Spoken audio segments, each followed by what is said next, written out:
What were you saying to the police? I don't know, they were asking some questions. We'll find out, Donatella. What? What will they find out? Everything. Gianni Versace was a fabulous fashion designer. Versace is the king of more is more is more. And you go to his villa and you're like, oh, I get it.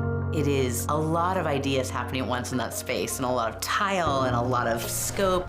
You've got an interior courtyard that's 3 stories tall, and you're in the middle of that, and then you walk out to this great pool area that's tiled. It changed everything for me in terms of how I was connecting to the story to actually be there.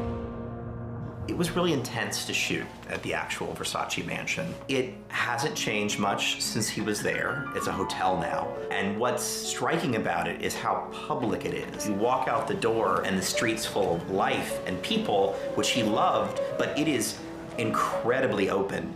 And it was so easy for Andrew to target him because all you had to do was wait outside the mansion and you would see Versace.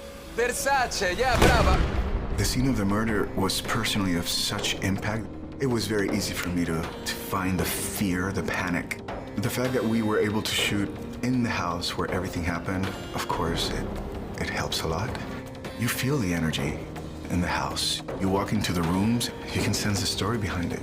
And for me as an actor, it really was like an awakening in many aspects. And I just let it flow. I just allowed my emotions to sink in. It's been very inspiring to shoot in the house, but very heartbreaking also. We all remember that day and the images of that day.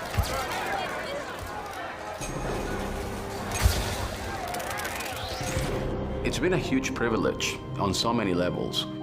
Just to be here and to capture the energy of this house. This house was basically the summit of so many Gianni's obsessions. To be able to sleep on his bed and to just walk through his corridors and see his art, it's a dream. I mean, you don't get that privilege very often. Being here and actually shooting at his house, in his mind and in his soul and in his heart is a pretty surreal thing. We're not shooting in some Hollywood studio. This is the spot. Those are the stairs. Those are the gates. That is the pool. The very fabric, the veins of this home are bleeding his presence. Knowing that he's not here and knowing that he's no longer alive, that his life was taken from him, gives you this immediately juxtaposed sense of vacancy. There's somebody missing.